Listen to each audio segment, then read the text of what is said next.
Today we're making some Halloween pinup beauty crafts. Keep watching. I'm Brandy and this is Making It My Own. Welcome. So the first one is going to be a pinup board. Very cute. You can use a dark gray or black, really any color background that you choose, but I'll be using the black. Brushes, of course, to put the paint on. Even mangled brushes work. I've got some tree stamps here. You can use whatever type of stamp that you want. The idea is kind of looks spider webby. I've got some oxide inks. Absolutely don't use these. That's what I use, but I'm going to show you why we don't want to use these. I have my block for my silicone stamps, and I have a couple of other stamps I'll be using. And then these adorable pinup girls. Look how cute. Now, these are the ones that I chose, but there's a stack of these. If I can find this, I got these at TEMU.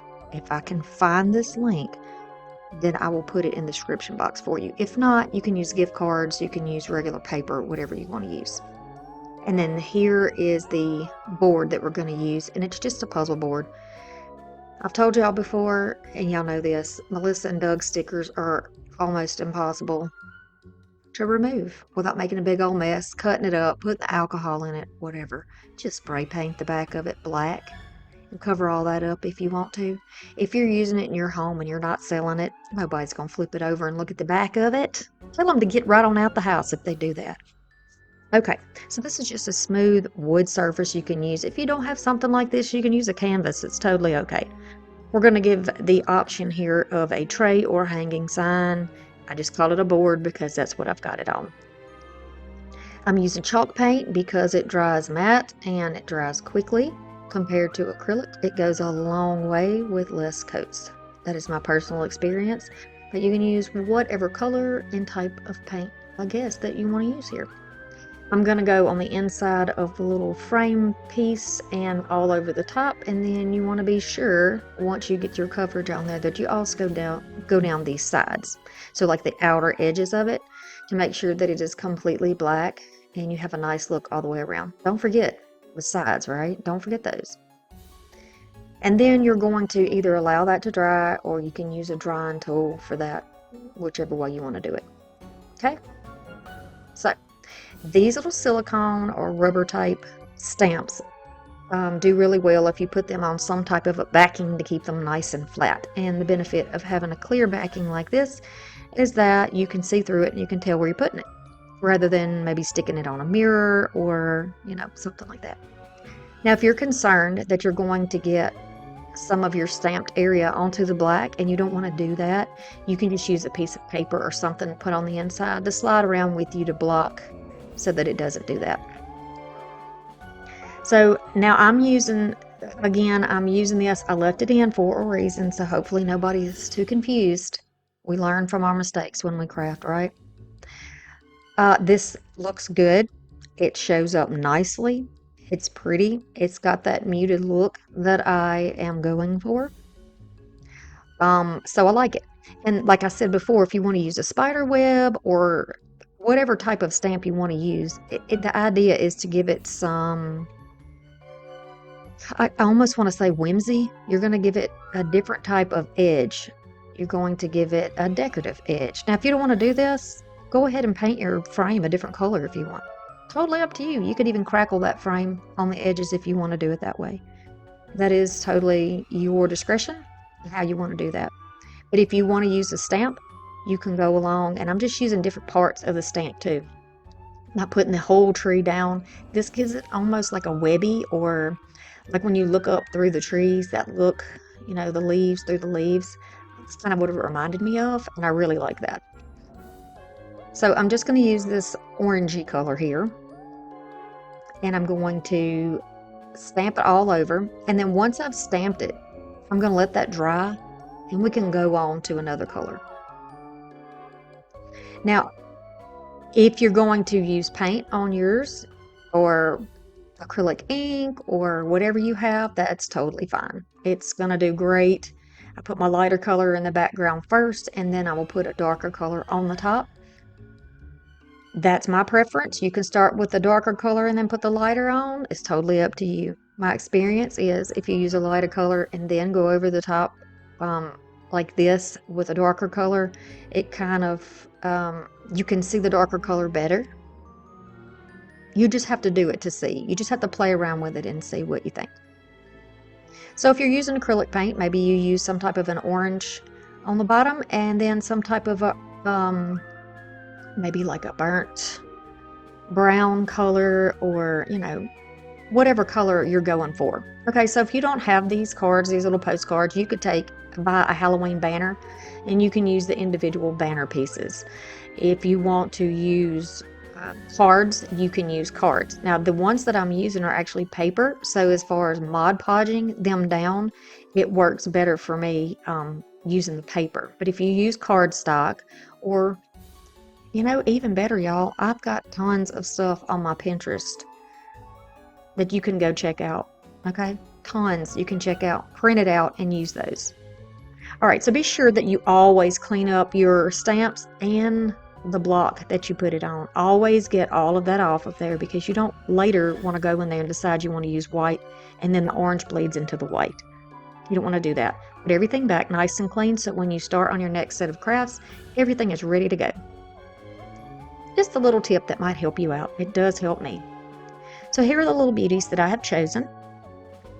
And I'm just going to start thinking about laying them out how I want them to look. I almost want this to look like, you know, somebody's got this in their home and they've got their little, you know, pinup girls. They got their little pinup ideas. They're considering what they want to do for Halloween, how they want to dress, their costumes, the type of decor they want to use. And so these little things are just tacked down on here to give them some inspiration. You can use as many or as few as you like. You can overlap them. You can cut them with some type of a cutter. You can cut them into shapes if you want to. You can leave them in a rectangle like you see them.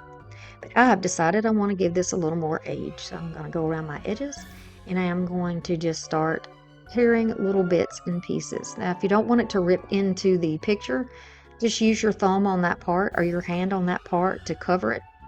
Put your thumbs close together. See how I'm doing it? To make sure that it doesn't pull into my picture and I don't tear something that I don't want to tear. Now, it does still happen occasionally, but if you just take your time, you can get it to work.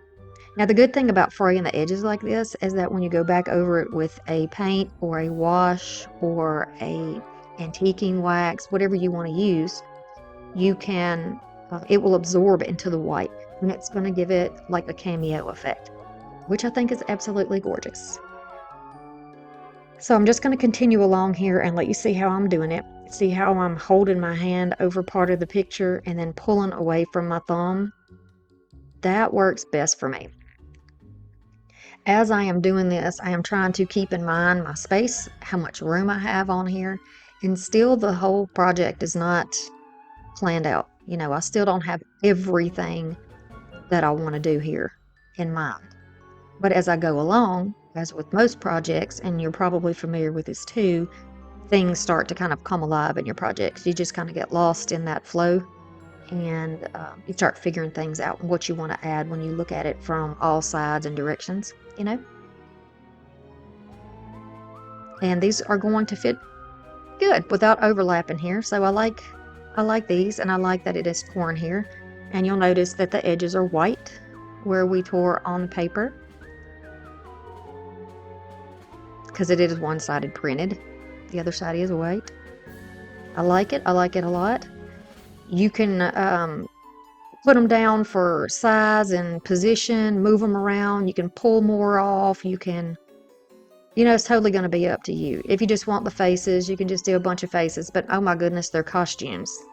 These Scream Queens they're giving all the Halloween vibes. Yes, girls, this is for us.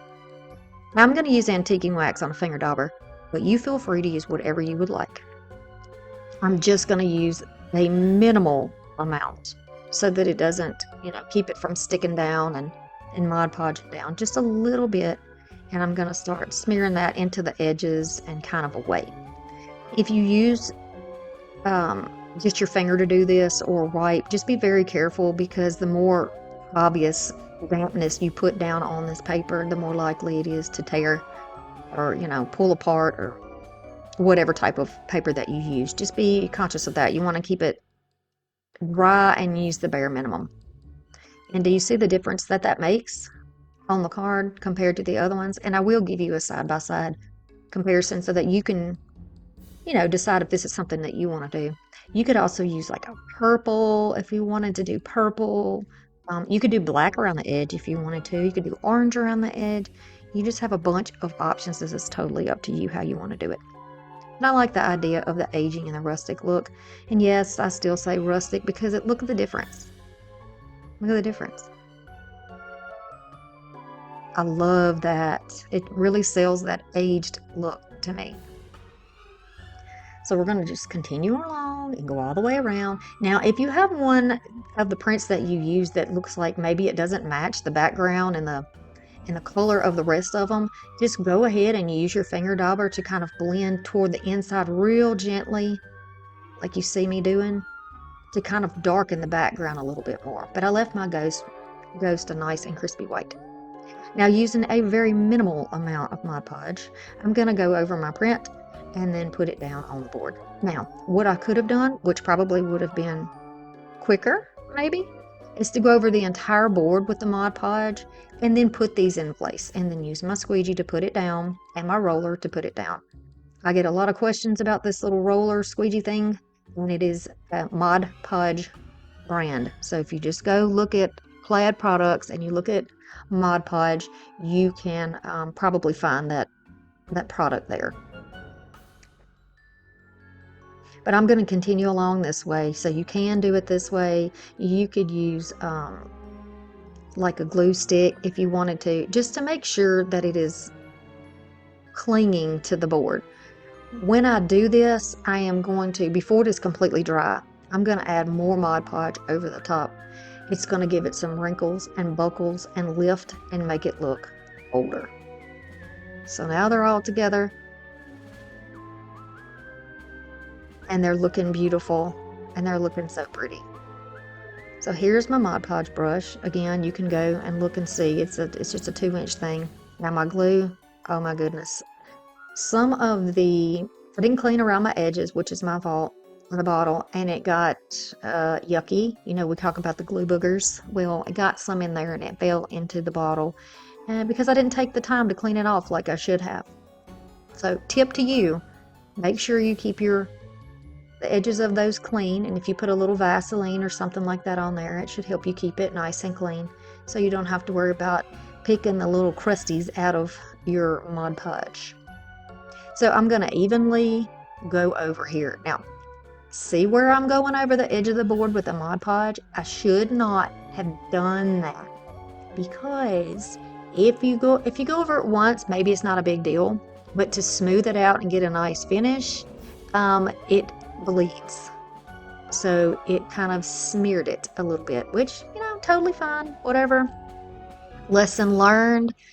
If you don't like that look, then you do not want to put Mod Podge on top of your edging there.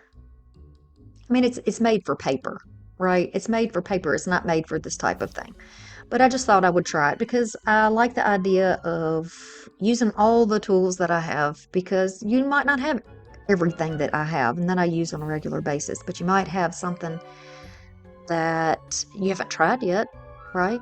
And if it'll work and I try it out first, it's perfect. Now, part of my clip is missing, but what I did is took the white Halloween, that stamp, and I painted a little bit of white chalk paint on it and then stamped it over the top. And then now I have a little pumpkin. I got a little bit of that chalk paint. You can see what I'm doing now. Lightly brushing it on there. You don't want to dip it into the paint because it is going to smear and get gloppy. You just want to kind of lightly put over the top of it. And then I'm adding some little stamps to the board. The pack of paper that I got came with stickers, so I also added 4 of those stickers that are not the same as the ladies that are already on there. So we have even more little Scream Queens on there. And then for this little ghost, I'm just carefully going over it with some more white chalk paint. And I'm going to put it down and stamp it. Now, don't press hard or it will slide. All you really have to do is just put it down. You don't want to slide and smear it all over the place, right? We don't want to do that. So I'm just adding them here and there, and I'm also going to add it along the edges. Just little bits here and there, not the whole body. I'm not aiming for the whole body. I'm just getting little figures here and there, little designs. And you've already got chalk paint on the bottom. If you wanted to use acrylics, you could definitely do that here on top of that chalk paint, and it should stay in place for you. Oh, I'm loving this. Again, we're going to clean all this off. Now I'm getting all this off because now I just want to use the face of this ghost stamp. I don't want to use the whole thing. So I'm going to wipe it down. I'm going to use my finger and just dot it right on the mouth and the eyes, which, yes, I could also draw it, but not everybody can draw. So I'm, again, showing you options. You can put little faces on your pumpkins, and then now you will have some cute little jack-o'-lanterns. It doesn't have to be directly in the center. Wherever you put them, that's where they're looking, right? Make sure you don't get any white any other place. And then we'll just add little faces. Look how cute! Now, if you want to make this a hanging sign, you can grab some orange ribbon or thin ribbon or some jute or whatever you decide that you want to use. And then we will make a very easy hanger for this. This is currently hanging in my workspace. I love this so much, and I have lots more paper and stickers left from this. So if you like this, then I would love to know, because I would be very happy to create some more of these in this pinup theme. So super cute. How empowering. Look at them. Look at them. I love it. Okay, so I've just tied knots in the ends to give it a little more to cling to. I like to use the knots on here, especially when you put a little piece of scrap cardboard or scrap paper there. It just keeps everything from sliding around. It kind of locks it into place. You know, more surface area to add the glue so that it stays down. I'm just using a scrap of paper. This is the backing for some stickers or something that I had from Dollar Tree. If you can see you can tell that's what it is. And then I'm just going to put it right above the knot to help hold it in place. And that will create a very easy hanger for you to put wherever you like in your office or your bathroom or your bedroom or your workspace or your craft room, wherever you would like. And if you just want to use it as a tray, seal it with some Mod Podge, and then you can put dry things on it. Like if you want to put your notepad on there and you want to put some pencils down, you can certainly do that. Very cute. You could also just use it as a leaner if you wanted to. I love this so much. I love it so much, and I hope you do as much as I do. Really super cute. Look at the little ginger pirate in the middle. I love her. She's so cute. She's probably my favorite one, and I did put her in the middle because I'm a ginger. So yeah. Look, we got a bee and a little circus girl. Spider Woman. So cute. Thank you to my channel members. You guys are amazing. I've added some new things over there if you want to go check it out. Halloween Party House is next. Y'all know that y'all like a good old light up project. Here we go. We're going to need some black paint and a brush, a little bit of tape, some of the stickers that I use, but you can use printables of any type. It doesn't have to be a sticker. I want to show you these candles. I didn't use them, but I'm going to give them an honorable mention because they came from Dollar Tree. They have these in a white, a cream, and a black that I have found and purchased. So you will be seeing these again if you want to go and try to find some of your own. They flicker. They're stunning. This one little piece that I found at Dollar Tree recently in the springtime, and then a couple of little blocks to help be a support. So, of course, we're going to start off by painting everything.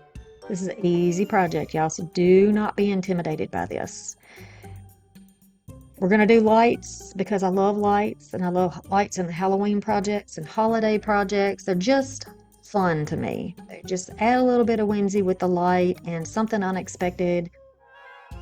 Oh my goodness, yes. And so I don't use those lights that you just saw. I don't use those because they didn't give me the illumination that we needed. So I switched over to string lights, which I will show you shortly. Now I'm going to paint the front, the back, and the bottom. And then I will let that dry. And then I'm also going to paint the green blocks in a black as well.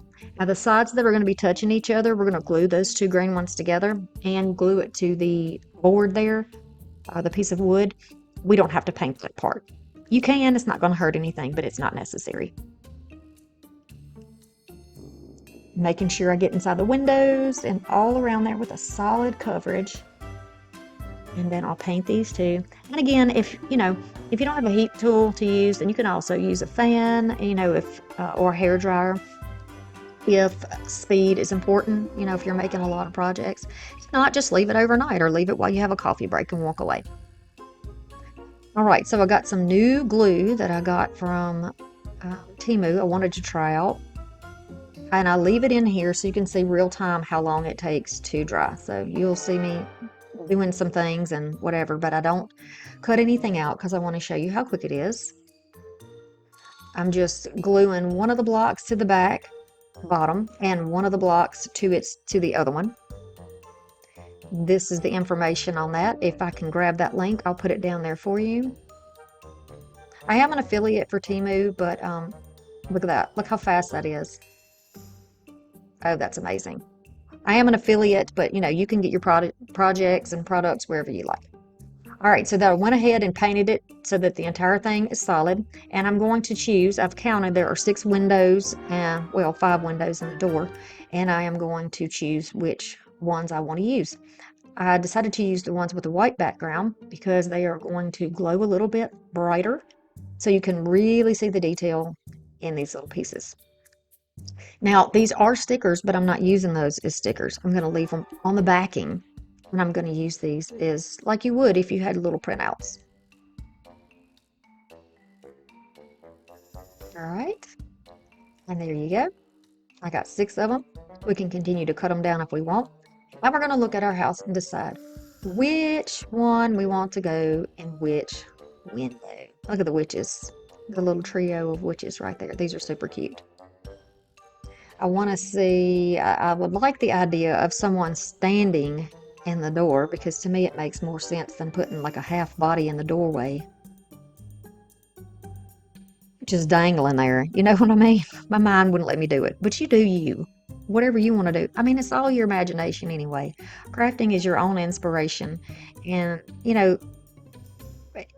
I say making it my own. That's my channel name. That's the whole point. That's what I want you to do. And I do say it a lot because I really want you to get that, if nothing else, from my videos. You don't have to do it exactly like me. You don't have to do it exactly like the other YouTubers who have millions of views. No, you don't have to do that.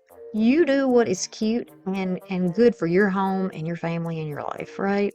Whatever brings you that joy, that's what I want you to do. So I'm just using a little bit of tape to put these down. You can use hot glue if you want to, but it's just too big of a mess, and this is quicker. You don't have all the webs, and you don't have the bulk of the glue on there, and you're not burning your fingers touching these smaller surfaces. You can easily trim around where you need to trim. No need really to cut these into any particular shape. You'll see me trim these up. If they overlap one another in a window, then I'll cut them a little bit smaller just to make sure that it doesn't overlap. And the reason is because once you have a light in the background, you're going to see the line from that other picture's corner or overlap. You know what I mean? And that would drive me nuts. Y'all know how I'm about that kind of stuff. That would just drive me bonkers. So, a little bit of tape, choosing where we want everybody to go, locking them down in place. This is easy. This is a very easy part. The fun part, making these decisions. Where do we want to put them? Where do they want to go?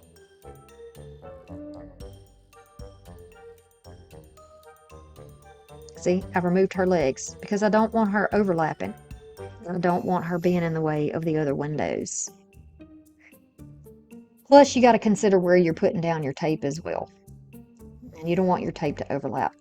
If you are new here, I welcome you. I would love it if you would subscribe to my channel and give me a thumbs up so that YouTube knows that I am working hard over here and growing my channel, giving you the types of things that you like to see. And if you are enjoying these Halloween videos, Would you mind giving me a pumpkin or some type of a Halloween something down there in the comment section? It can be a ghosty or a witch or anything, a zombie, doesn't even matter. I love to know when you come and visit and you stay to watch me complete these projects to see how they turn out. All right, so we're moving right along. I'm letting you watch my process here. Once everything is taped into place, look how adorable. I left the house very basic with black. We're not doing shading. We're not doing anything like that. Choose whatever type of string lights you want to use. I use mine over and over in my projects. When I break the projects down, I just wrap them up. Well, that looks like I tangled it up. And then I use them again. I just use them over and over. You know, you can't possibly make every craft that everybody makes every time, especially as many as some of us make. You can't do that. You just make the ones that you like, right? Now you're going to go around with tape. I just started off by gluing and then glue the base down. But you're going to go around with tape and you're going to make sure that those lights overlap into the windows and in the door where your people are. And you can move those around until you get them in the right position. Now I wanted a piece of black fabric to go on here, but then I thought, well, we want something lighter colored to reflect the light and really make that glow. If you use black, it's not going to do that. This napkin that I have is white on one side and black on the other. If I had a piece of paper that was white and black, I would have used that. But I'm using this napkin just to show you that even if all you have is a Halloween napkin, you can use it. It's a 2-ply, but I don't want to tear it apart because I want the white backing on there. So if it starts to come apart, just add a little bit of glue and stick it back together. It's easy. It may take a tiny bit more of your time, but it is worth the look that you get from it, believe me. And this is just because I don't want the back being messy too, that it's going to cover it up. So it's giving us kind of reflecting the light, and it's also giving us a darker background so you don't see all the wires that are in there. When you glue it in place, and you can patchwork it like I had to, because I've still got to do those peaks up there, then you can just use like a little sander or something to sand away all of your edges. And don't worry, we're going to go back over that and clean that up so you won't see the white edges from the napkin. Go all the way around, make it nice and neat. And I even found in the end screen that there were a couple of pieces that I didn't get off, but you just go back in there and you just nip it off. Not a big deal, right? You can use a fingernail file to get in there in those small, tight, angled places. So I'm going to go around the top now, and we're doing those other pieces of roof line with the same technique, a little bit of glue, and then you'll go back and sand it off. If you use fabric or paper, you don't have to be as gentle with it. Obviously, I have to be very ginger with it because it's tissue. It's very thin. All right, and then I'm going to go back over with some black. And then look, y'all. Look how cute. Look at our little Halloween party house. Very cute. These lights I get from TEMU, they have 3 different settings. They have a flash that is fast and one that's a little slower. So I'm warning you now, I'm going to show you what it looks like while they're flashing. So look away if that bothers you. And there we go. If you want to look like they got a disco ball or some party lights going on in there, check that out. Super cute. Super cute. And this is what it looks like if it is set up without any lights on it. Very cute. And this is where if you wanted to embellish the front, you certainly could, but I wanted to keep it beginner friendly. And this is what it's going to look like at night. Adorable. I love it, and I hope you love it as much as I do. Thank you so much for stopping by. I'm going to let you look down here in this rectangle and check out this video next. I appreciate you so much, and I'll see you soon. Bye.